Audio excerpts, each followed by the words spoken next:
Le prophète Muhammad sallallahu alayhi wa sallam, comme la prière est une faveur pour le croyant.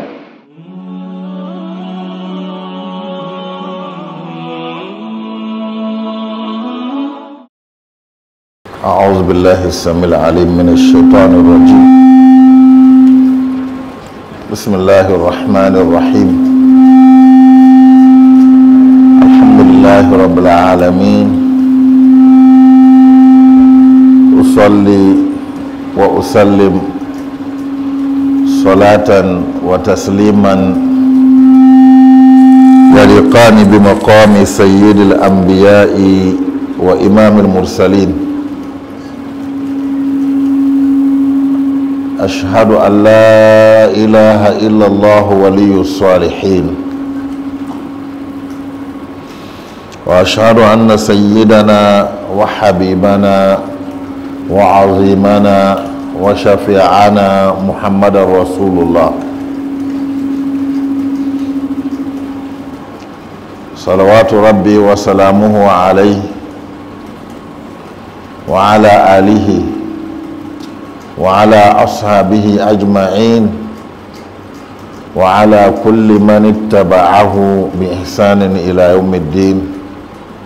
أما بعد، السلام عليكم ورحمة الله وبركاته.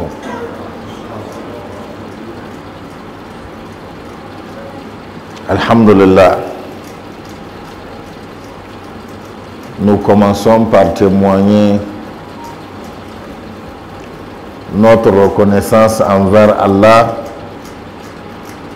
pour ses immenses bienfaits dont nous bénéficions. Nous attestons qu'il n'y a aucun être qui mérite qu'on place sa confiance en lui et qu'on compte sur lui à part Allah.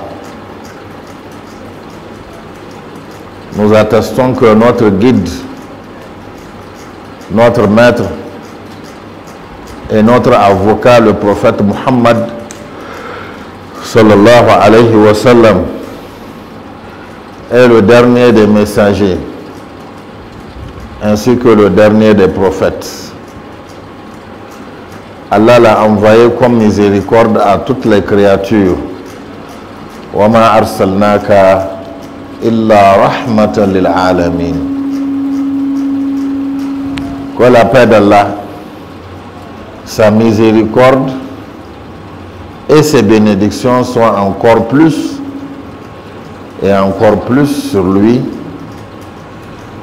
sur sa famille, sur ses compagnons et sur tous ceux qui l'auront suivi dans le droit chemin.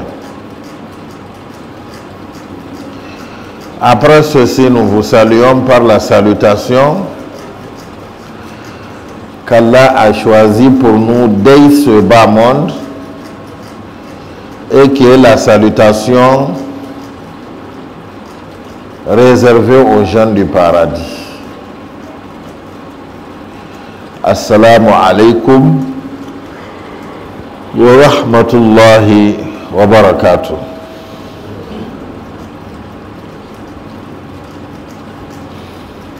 Alhamdulillah,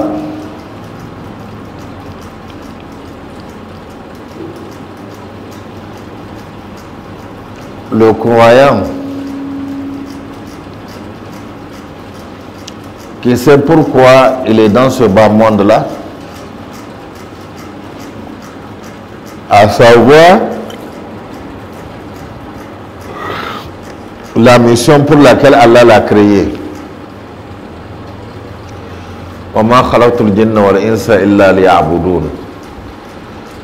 Allah dit: je n'ai créé les djinns et les humains que pour qu'ils m'adorent. Le croyant qui est conscient de cette mission de l'adoration d'Allah et qui sait que il est en train de quitter ce monde-là pour aller dans l'au-delà, et qu'il sera jugé noter par rapport justement à cette adoration et qu'il sera finalement récompensé. Récompensé s'il a accompli cette mission qui est l'adoration d'Allah dans ce bas monde.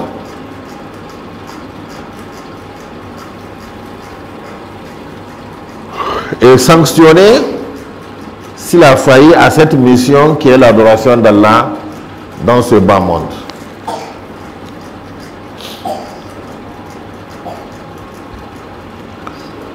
Il doit être attentif au temps. Le croyant doit être attentif au temps, au changement.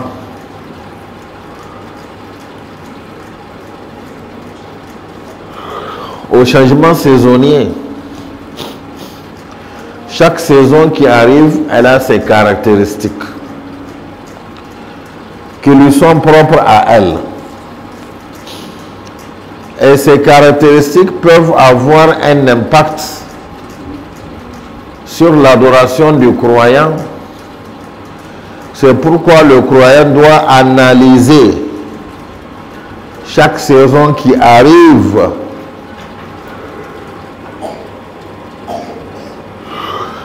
pour savoir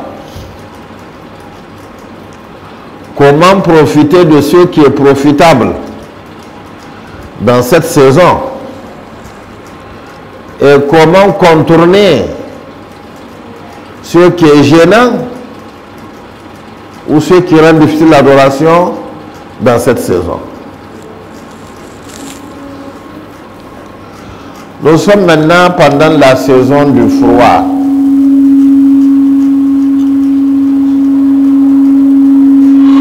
Nous sommes dans le froid.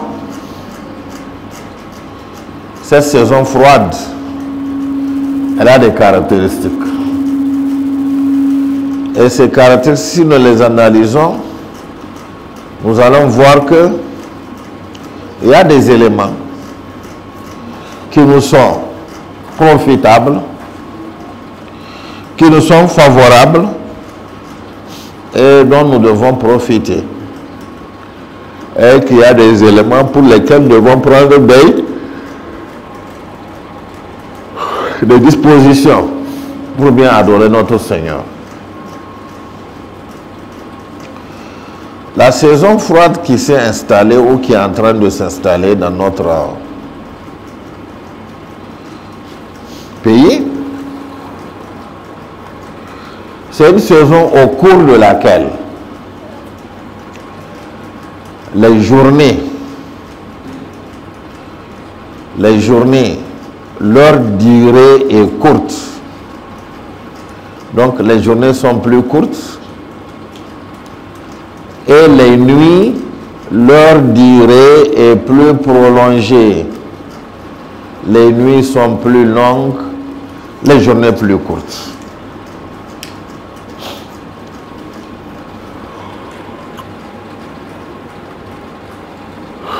Si nous nous limitons à ces deux caractéristiques, qu'est-ce que nous pouvons faire ressortir? Des savants ont analysé ces caractéristiques de cette saison-là avant nous. Ils y ont réfléchi et ils ont tiré des conclusions intéressantes. Ils nous ont légué des conclusions intéressantes que nous devons connaître et appliquer.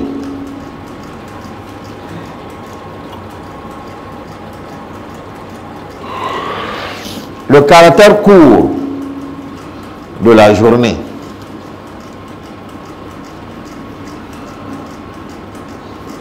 Plus le froid dans la journée, il fait frais, ou disons il fait moins chaud que pendant les autres saisons. Même s'il y a la chaleur, elle est moins intense. Donc les journées sont plus fraîches, les nuits n'en demandons pas. Comme la journée est plus courte et qu'il fait moins chaud au cours de la journée,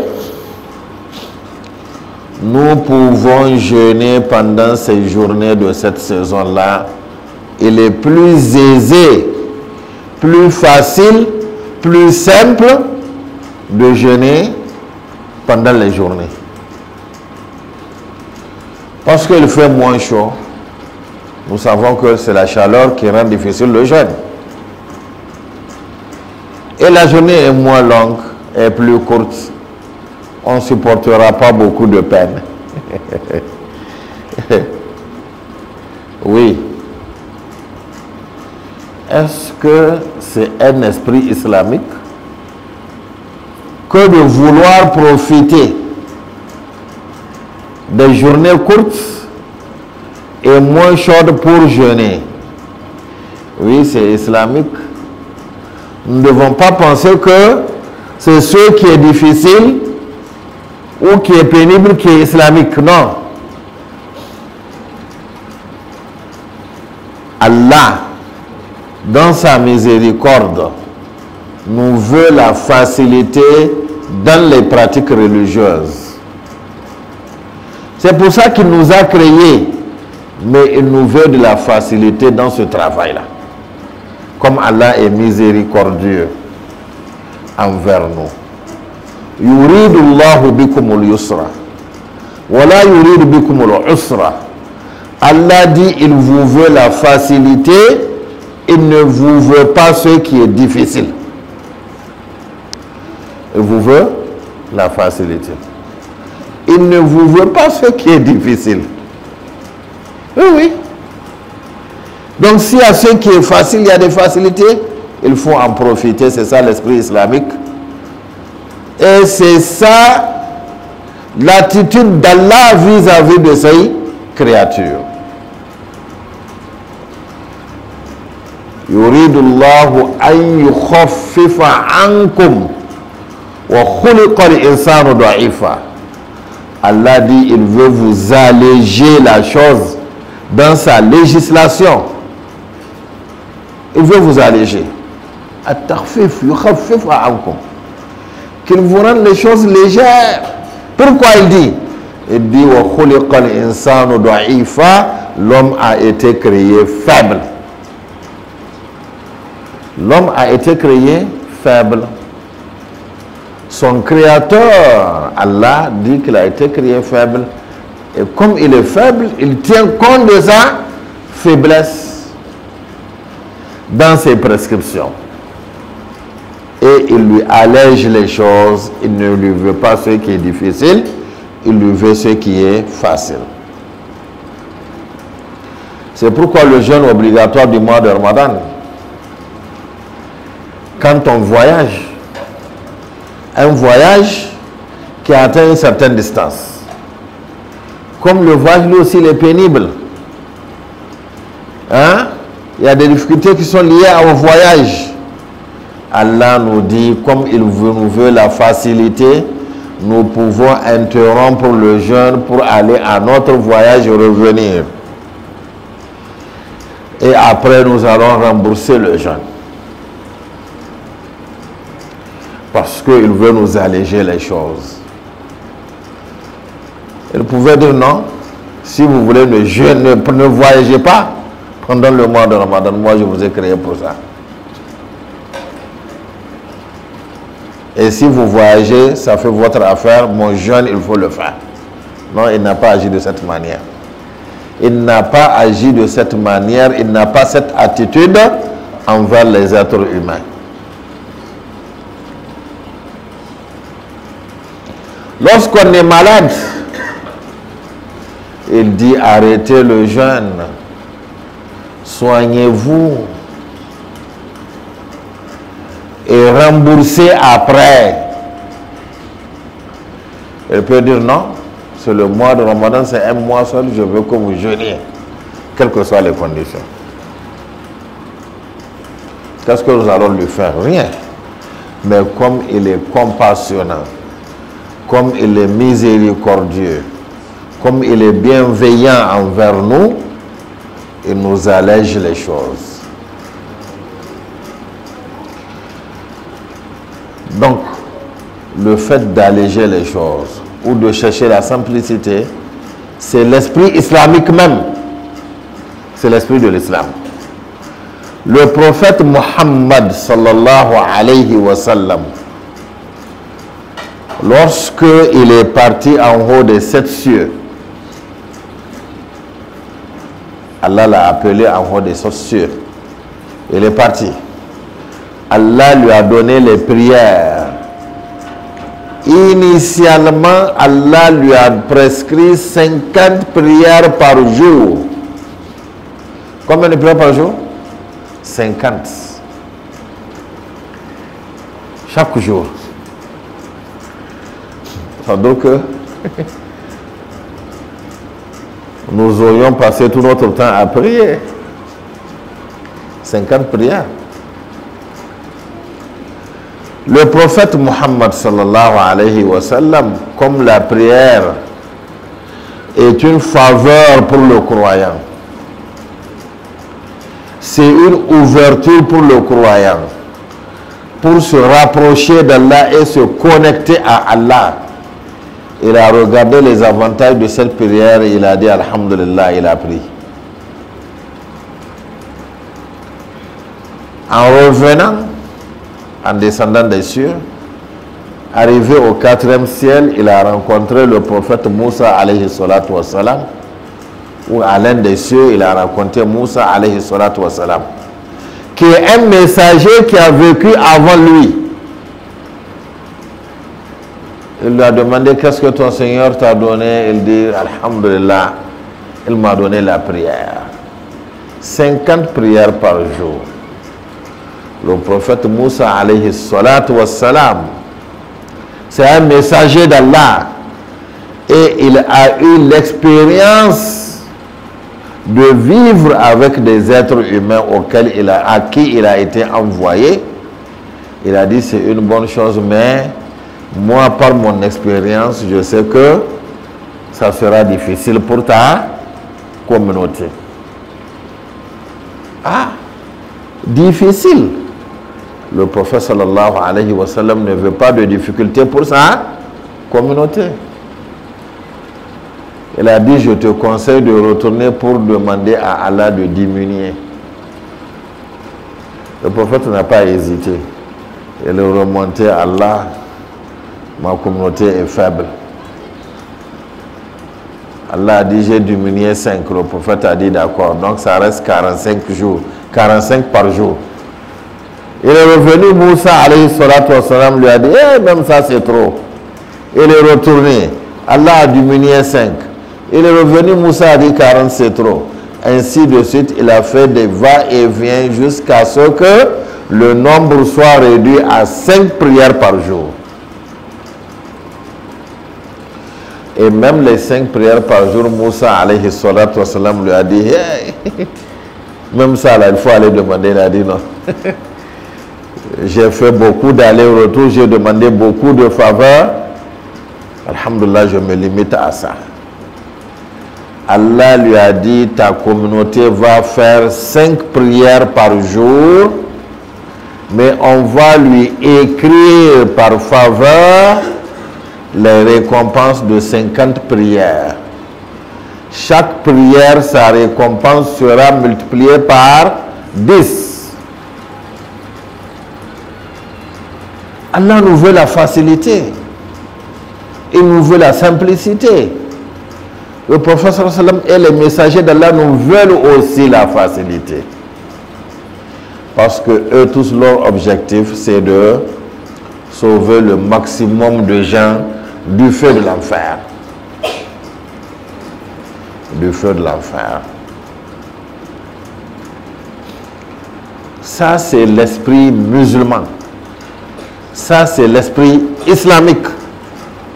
Ce n'est pas une recherche, ce n'est pas de la lâcheté ou ce n'est pas une façon de tricher, non. Profiter des moments les plus favorables. C'est pourquoi cette période-là, c'est la période dans laquelle nous devons rembourser les jeûnes que nous devons à Allah pour le mois de Ramadan passé. Ceux qui ont des jeûnes qu'ils doivent, c'est l'occasion de rembourser parce que le remboursement il est moins difficile.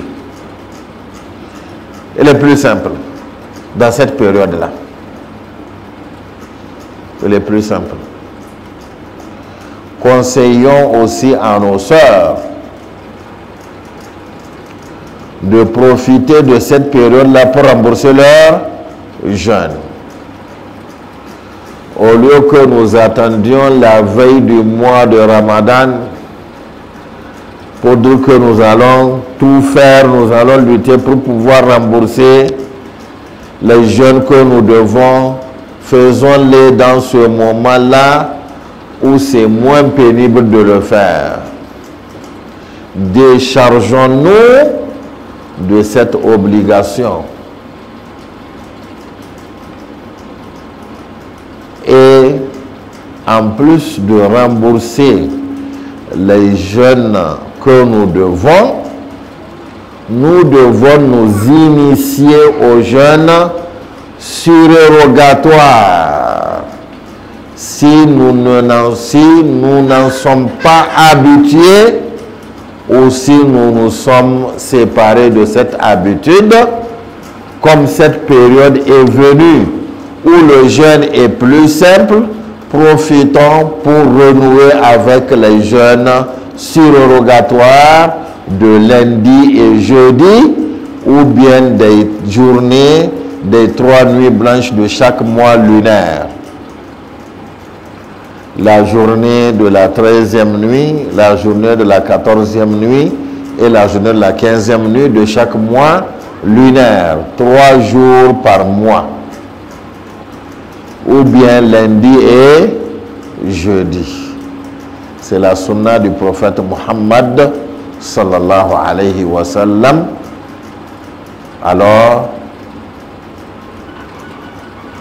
renouons avec cette sunna ou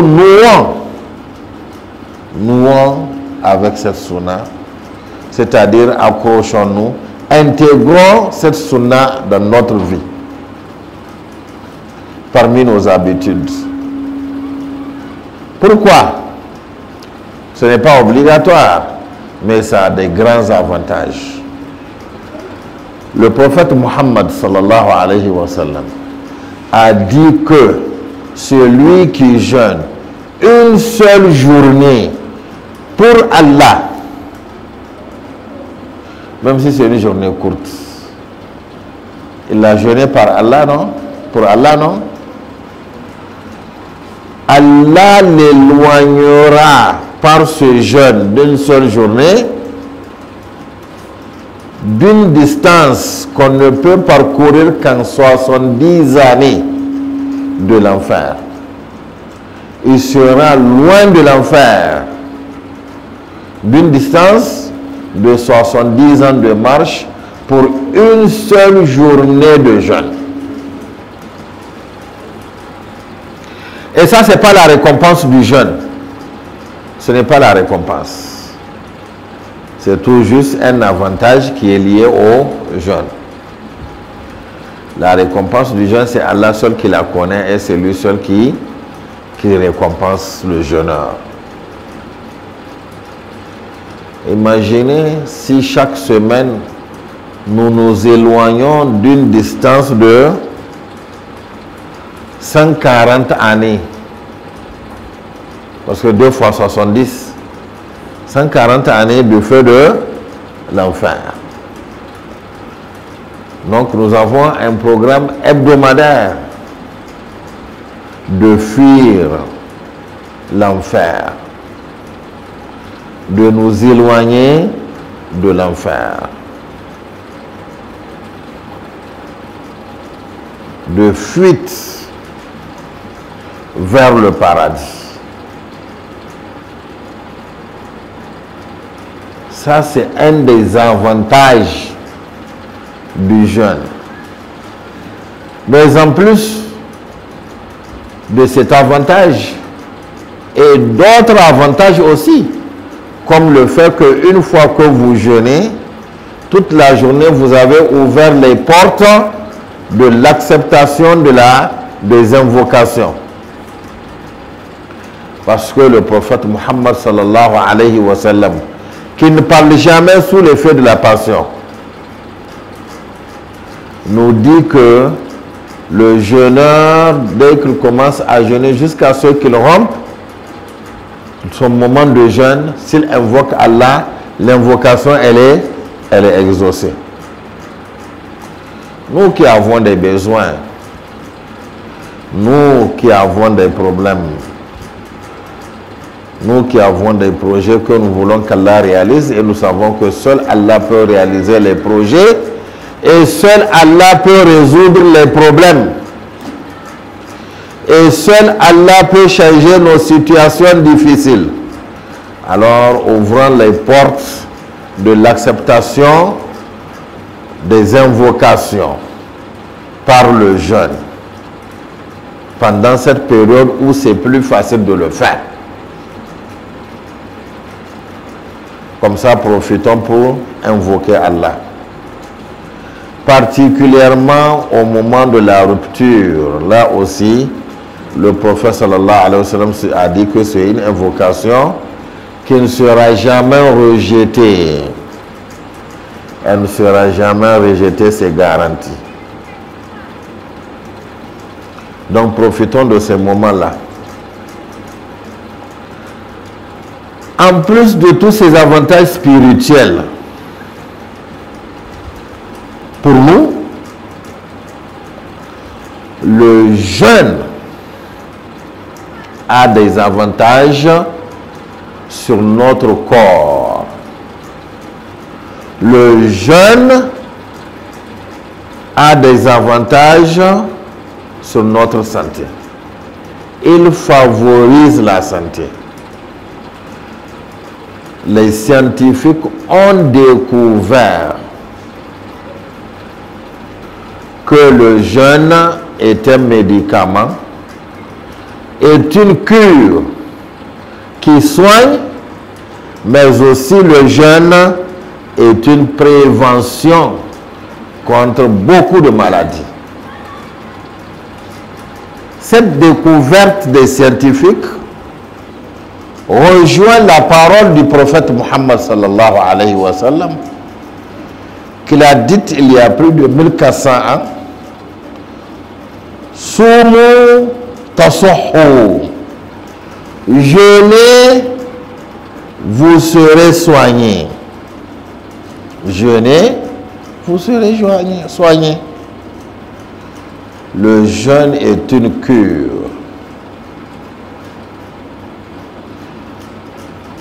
Un scientifique japonais, il a fait des recherches lorsqu'ils ont commencé à découvrir que le jeûne est une cure, est un médicament et une prévention aussi. Il a fait des recherches sur le jeûne hebdomadaire qu'a pratiqué et enseigné le prophète Muhammad sallallahu alayhi wa sallam, le jeûne de lundi jeudi. Et il a découvert que c'est un jeûne qui prévient les maladies et que celui qui s'y attache, il sera à l'abri des maladies que nous connaissons. Les maladies qui sont à la mode: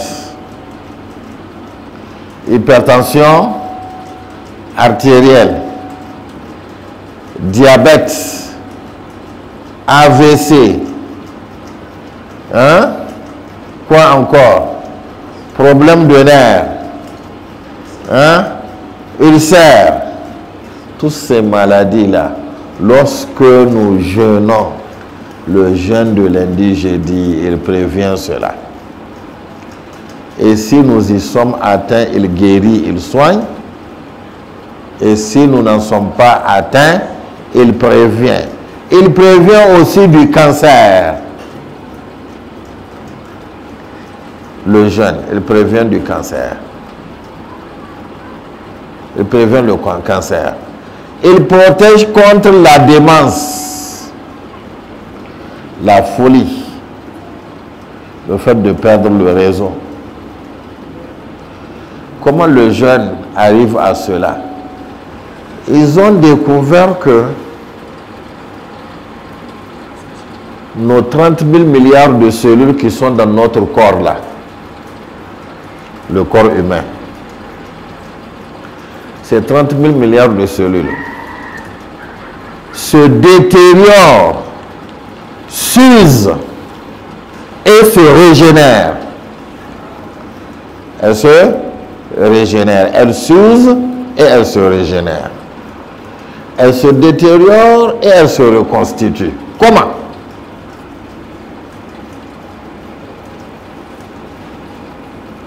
Par la création des cellules. Les cellules se créent.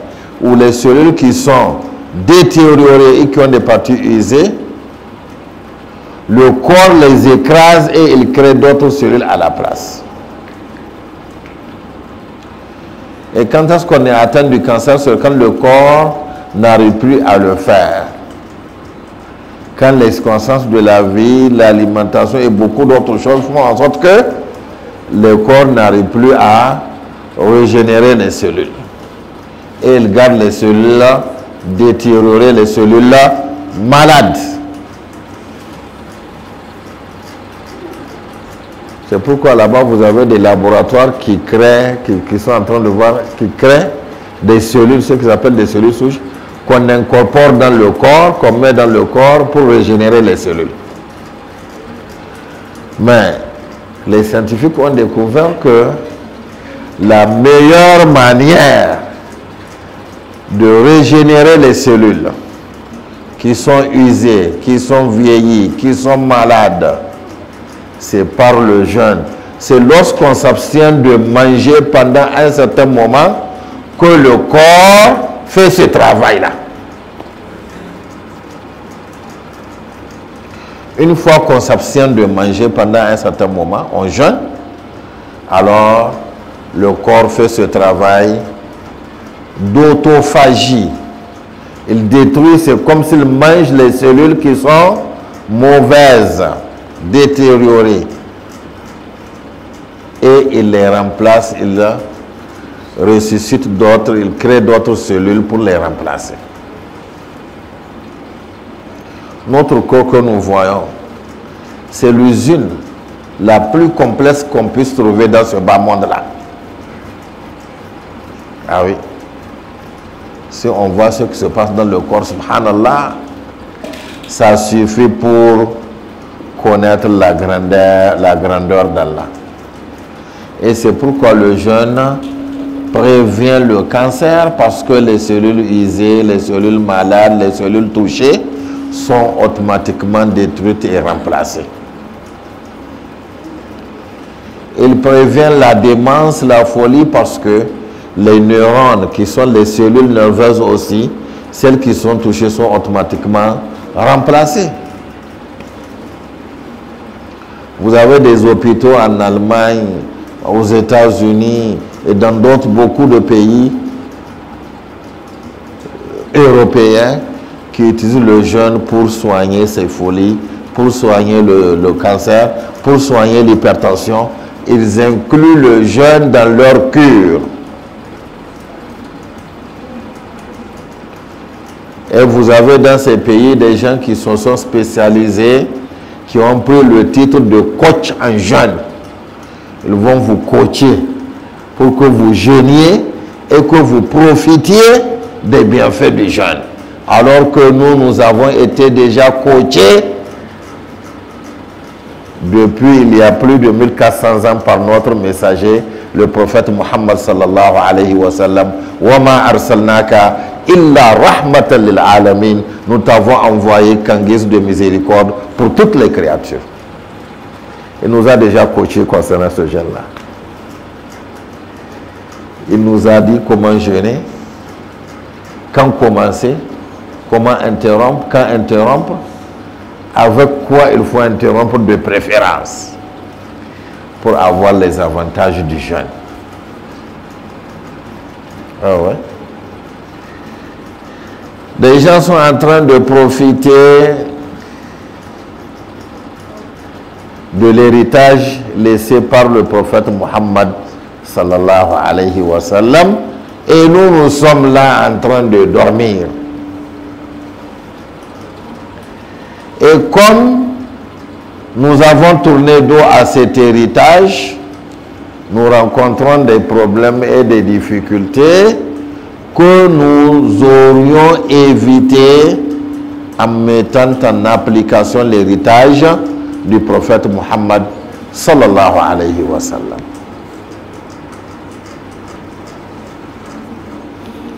C'est pourquoi l'islam est aujourd'hui la religion qui est la plus acceptée dans les milieux scientifiques. Eh oui, c'est la religion la plus... Parce que la science est en train de découvrir ce que le messager a dit il y a plus de 1400 ans, quand la science était encore embryonnaire. Et il se demande comment lui là, il a su cela. Ça veut dire que ça ne vient pas de lui, ça vient du créateur de l'être humain, qui connaît toutes choses. Et la science ne fait que révéler ce que notre Seigneur a créé ou ce qu'il a placé dans ce monde-là comme principe et ordre. C'est ça que la science découvre. La science ne crée rien, elle ne fait que découvrir. Alors, utilisons ce jeûne-là, surrogatoire du prophète Muhammad sallallahu alayhi wa sallam. Sous d'autres cieux, dans des pays où les gens ne sont même pas majoritairement musulmans, des gens étudient cela, ils tirent des conclusions et on leur donne même des prix. Le docteur qui a fait ses recherches sur ce jeûne-là, hebdomadaire lundi, jeudi, qui a tiré les conclusions, qui a découvert ce que ça fait, on lui a donné même un prix. Oui, il a eu un prix. Il a eu un prix. Un japonais. Et après, il a embrassé l'islam. Il a découvert que c'est une religion scientifique. Alors, profitons de ce moment-là alors pour nous approprier cet héritage-là qui nous appartient. Le jeûne hebdomadaire de lundi, jeudi.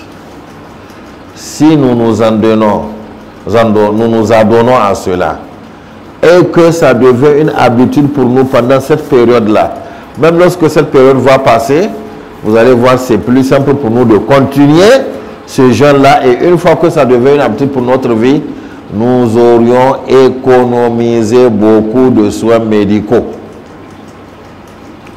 Nous aurions évité beaucoup de problèmes de santé. Ouais. Parce que nous aurons un corps qui se rajeunit chaque fois, dont les cellules se reconstituent chaque fois. Et nous aurions favorisé et activé l'usine de fabrication des cellules souches. C'est le gène qui permet de créer le plus de cellules souches. Les cellules souches qui sont des cellules que lorsqu'elles sont créées, elles peuvent être valables pour tous les organes. C'est par le gène qu'on crée plus ces cellules souches-là. C'est pourquoi le gène est utilisé pour soigner ces maladies-là et d'autres maladies et pour prévenir les maladies. Et pour prévenir les maladies. Profitons alors de l'héritage que nous a laissé notre messager Muhammad sallallahu alayhi wa sallam. Profitons alors de la largesse de notre Seigneur Allah qui veut le bien pour nous. Qui veut le bien pour nous. Le jeûne surrogatoire.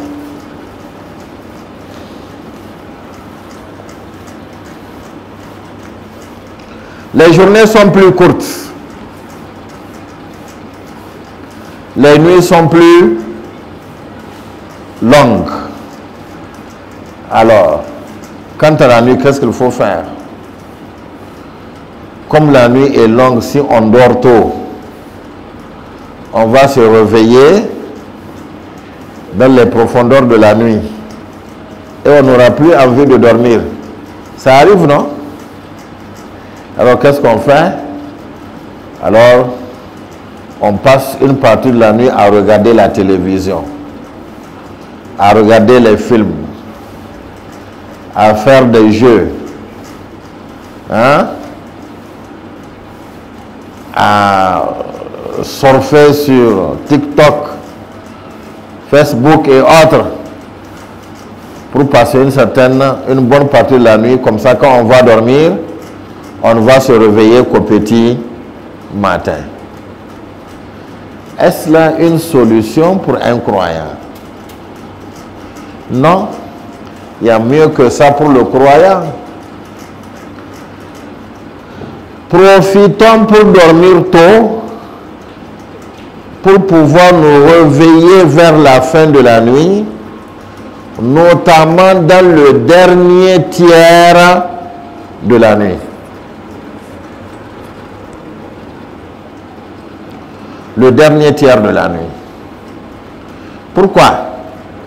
Parce que dans le dernier tiers de la nuit, il y a une invitation spirituelle qui se passe et qui est réservée aux croyants.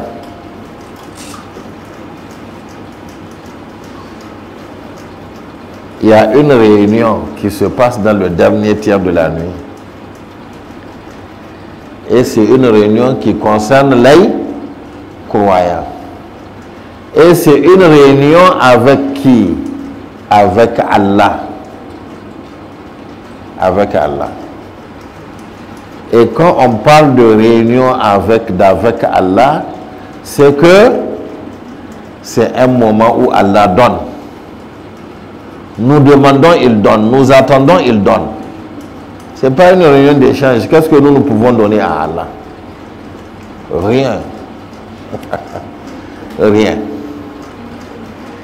Mais c'est une réunion, c'est un moment pendant lequel Allah cherche les croyants pour leur faire don. Le prophète sallallahu alayhi wa sallam a dit que le dernier tiers de la nuit, Allah descend, il vient jusqu'au ciel le plus proche de la terre. Donc le premier ciel, si on quitte la terre.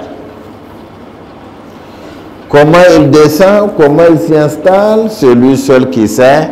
Il ne faut pas imaginer parce que rien ne lui ressemble. Nous allons imaginer ce qui nous ressemble, alors qu'il ne nous ressemble pas. Rien ne lui ressemble, mais il vient. Qu'est-ce qu'il fait? Il tend ses mains. Où est celui qui veut que je lui donne, qu'il demande pour que je lui donne? Où est celui qui veut que je lui pardonne, qu'il demande pardon pour que je lui pardonne? Où est celui qui veut se repentir, qu'il se repente pour que j'accepte son repentir? Le dernier tiers de la nuit.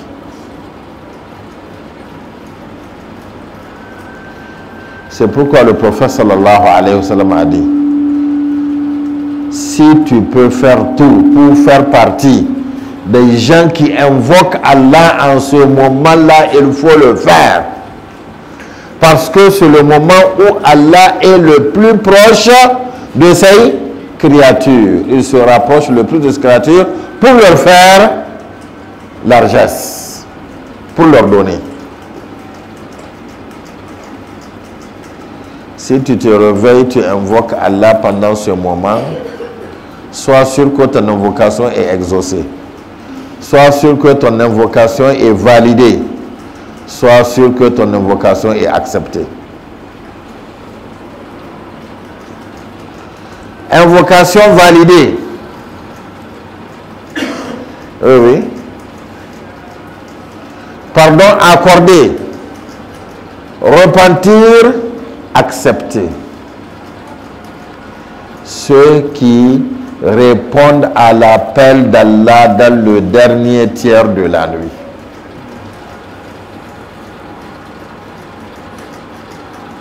Ceux qui se privent de sommeil dans le dernier tiers de la nuit.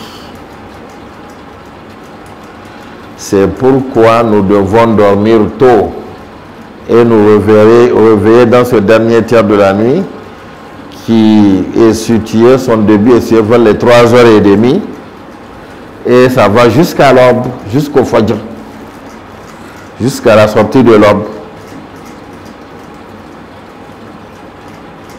Si nous invoquons Allah en ce moment-là, l'invocation est exaucée. Et la meilleure prière que nous puissions faire après les prières obligatoires. Donc les meilleures prières surrogatoires, ce sont les prières accomplies dans le dernier tiers de la nuit. Dans le dernier tiers de la nuit. Et lorsqu'on entre en prière dans le dernier tiers de la nuit, qu'est-ce qu'on aura fait quand on va se mettre dans la prosternation? La prosternation, c'est le moment où on est le plus proche d'Allah. C'est nous qui nous rapprochons le plus d'Allah quand nous nous prosternons. Et lui, il s'est rapproché le plus de nous dans le dernier tiers de la nuit. Ça veut dire que nous nous aurions rapproché le plus de lui au moment où il s'est le plus rapproché de nous. C'est la proximité totale. Donc si nous nous adonnons dans les invocations, aux invocations, dans les prosternations, c'est fini. C'est pourquoi lorsque les enfants du prophète Yaqub alayhi salatu wassalam, les frères du prophète Yusuf alayhi salatu wassalam, ont demandé à leur père de leur demander le pardon d'Allah quand ils ont complété contre leur frère. Après, ils ont regretté. Le prophète Yaqub a dit Astaghfirullakum Rabbi. Oui, je vous demanderai le pardon de mon Seigneur. Il ne l'a pas fait sur place. Et dans les exégèses, dans les traductions, dans les explications du Coran, il a été dit qu'il a laissé le dernier tiers pour le demander le pardon parce que c'est le moment le plus favorable. Le Coran doit savoir profiter de ces moments-là. Même si on ne serait-ce que 2 rakats. Et surtout si on se dort tôt. On dort tôt, c'est mieux pour nous. Et les scientifiques ont découvert encore que le meilleur moment de sommeil selon eux, se situe entre 22h et 4h du matin. C'est le moment où quand vous dormez, vous récupérez le plus. Donc dormez tôt conformément à l'enseignement du prophète Muhammad sallallahu alayhi wa sallam et réveillez-vous dans le dernier temps conformément à son enseignement. Vous vous aurez le plus reposé et vous allez bien bénéficier des bienfaits d'Allah. Riba goma de goma. C'est comme ça l'enseignement du prophète Muhammad sallallahu alayhi wa sallam. C'est bon pour notre vie et aussi pour l'au-delà et pour notre spiritualité. Donc profitons de ce moment-là. Vous allez voir quand on dort tôt. Dormons tôt, ne passons pas la nuit en train de jouer ou en train de regarder autre chose, dire que non, nous ne voulons pas dormir tôt pour ne pas nous réveiller la nuit, comme si nous ne voulons pas répondre à l'appel d'Allah, le rendez-vous d'Allah. Nous voulons qu'il nous trouve en train de dormir. Subhanallah. Non, profitons, c'est le moment. Moi, je vais dormir tôt pour pouvoir profiter. Oui. La prière nocturne. Tout celui qui veut être élevé et tout celui qui veut avoir quelque chose d'exceptionnel auprès d'Allah doit s'attacher à la prière nocturne. Allah a dit au messager d'Allah, le prophète Muhammad sallallahu alayhi wa sallam, que le jour de la résurrection, il veut lui réserver une place honorable, maqaman mahmouda. Une place honorable qu'aucune de ces créatures n'a eu ou n'en aura. Mais qu'est-ce qu'elle a dit? وَمِنَ اللَّيْلِ فَتَهَجَّدْ بِهِ نَافِلَةً لَكَ عَسَى رَبُّكَ أَنْ يَبْعَثَكَ مَقَامًا مَحْمُودًا. Avant même de lui annoncer cela, il lui a dit c'est qu'il faut faire le préalable et dans la nuit. Fais les prières la nuit. فَتَهَجَّدْ بِهِ نَافِلَةً لَكَ. Pour toi. Pourquoi? Parce que ton Seigneur veut te donner la place honorable le jour de la résurrection. Alors donc, pour la mériter, il faut faire la prière nocturne. Tout celui qui veut être élevé par Allah doit s'adonner à la prière nocturne. Nous vivons des difficultés. Nous vivons des choses difficiles à supporter. Et nous voulons les supporter, les affronter et nous en sortir. Alors la solution, prière nocturne. Le prophète sallallahu alayhi wa sallam, Allah lui a dit قُمِ اللَّيْلَ إِلَّا قَلِيلًا نِصْفَهُ أَوْ ينقص منه أَوْ زِدْ عَلَيْهِ وَرَتِّلِ الْقُرْآنَ تَرْتِيلًا إِنَّا سَنُلْقِي عَلَيْكَ قَوْلًا ثَقِيلًا. Allah lui a dit de prier soit les 2 tiers de la nuit ou la moitié de la nuit ou bien le tiers de la nuit. Il a dit parce que nous allons faire descendre sur toi. Nous allons te faire supporter qawlan thaqila, une parole lourde. La parole d'Allah, le Coran, c'est lourd. C'est lourd. C'est pas facile à supporter. Alors, pour avoir l'énergie nécessaire et la force nécessaire pour la supporter, la prière nocturne. Si tu peux, les 2 tiers. Tu ne peux pas la moitié. Tu ne peux pas au moins le minimum, le dernier tiers. Le prophète Muhammad, sallallahu alayhi wa sallam, pour qu'il puisse supporter la parole. Et justement, lorsque Allah lui révèle la parole, c'est lourd. Parce que quand l'ange vient, ce n'est pas que c'est dans le ciel que Allah va dire à l'ange Jibril, va révéler tel verset au prophète, va lui dire ceci. Non, non, non, non, non, non, non. Et lui dit descend, viens devant le prophète sallallahu alayhi wa sallam. Approche-toi. Dana fatadalla. Fakana qaba qawsayni ou adna. Il se rapproche de 2 coudées ou plus du prophète sallallahu alayhi wa sallam. Fa'awha ila abdihi ma awha. C'est en ce moment qu'Allah va révéler ce qu'il va révéler. Et ça va passer par Jibril pour venir au prophète Muhammad sallallahu alayhi wa sallam. C'est direct. Ce n'est pas qu'il va prendre et descendre avec. Non, non, non, non. C'est transmis de façon directe. Et quand cette révélation-là vient, cette connexion avec Jibril et la parole d'Allah, le prophète sallallahu alayhi wa sallam, son corps devient lourd. Parce que c'est une parole lourde. Un compagnon a dit une fois, la révélation a été révélée au prophète sallallahu alayhi wa sallam, la jambe du prophète était sur son pied. Mais quand c'était venu, c'était lourd. Difficilement, il a supporté la jambe du messager d'Allah qui était sur lui. Quand la révélation était arrivée. Et tout son corps, lorsque la révélation est venue, tout son corps se couvre de sueur. Parce que c'est quelque chose qui est lourd. Sanulqi alayka qawlan thaqila. Et la solution, Allah lui a dit maintenant, fais la prière nocturne pour te renforcer. Donc la prière nocturne, c'est une solution pour les difficultés, c'est une solution pour les problèmes, c'est une solution pour tout ce qui est difficile à supporter. Le croyant, il a toujours des solutions spirituelles. Ah oui. Dans la journée, tu es occupé. Dans la journée, tu es surchargé. Dans la journée, tu affrontes des choses difficiles.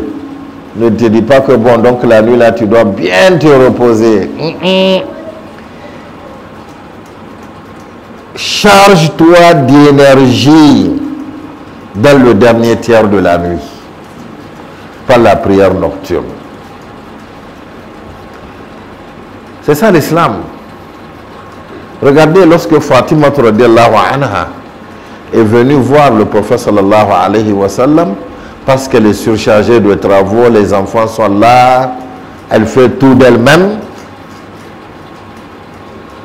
Ali ibn Abi Talib radiallahu anhu, qui est son mari, lui a dit de venir voir le messager d'Allah, parce qu'il y a eu des esclaves qui sont venus pour qu'on lui donne une bonne.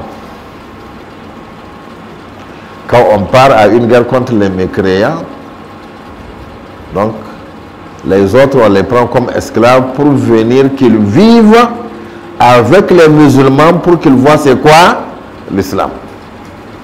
Non pas pour leur rendre la vie difficile ou pour les exploiter. Elle est partie chez le messager d'Allah, mais elle n'a pas pu demander dans une version. Elle est retournée à la maison, mais le messager d'Allah a su que elle n'était pas venue pour rien. Il est parti à la maison, il l'a trouvé, il a demandé à Ali ibn Abi Talib pourquoi elle est venue. Il a dit, ah, c'est moi qui lui ai dit d'aller chercher une bonne pour lui alléger les travaux domestiques. Elle s'occupe de tout. Qu'est-ce que le messager d'Allah lui a donné comme solution? Il a dit, je vais te donner mieux qu'une bonne qui va t'aider. Quelque chose qui va t'aider mieux qu'une bonne. Mais si on regarde sur quelque chose-là qu'il lui a donné, qui est mieux pour elle qu'une bonne, si on est dénué de spiritualité, on va dire qu'il l'a encore surchargé, il lui a rendu encore la vie plus difficile. Parce qu'il lui a dit qu'elle vient, elle a fini ses travaux, elle est fatiguée. Au lieu de venir se coucher, wesh, pour se reposer. Elle a dit de dire subhanallah, il a dit de dire subhanallah, subhanallah 33 fois.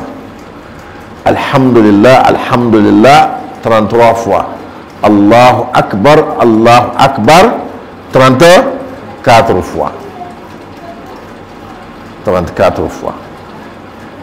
Il lui a donné encore plus de travail. Avant de dormir encore. Et ça l'a soulagé mieux qu'une bonne. Les travaux domestiques et tout ce qu'elle fait n'ont jamais plus été difficiles pour elle. Nous voulons des solutions à nos problèmes. Cherchons la voie spirituelle. Au lieu de dire que nous allons nous adonner au matériel et autres, non, la voie spirituelle est là. Allah a envoyé le messager d'Allah justement pour nous donner des solutions aux problèmes que nous rencontrons dans notre vie. Donc c'est le moment de profiter pour les prières nocturnes. Nouer avec la prière nocturne ou renouer avec les prières nocturnes et exposer nos problèmes à Allah.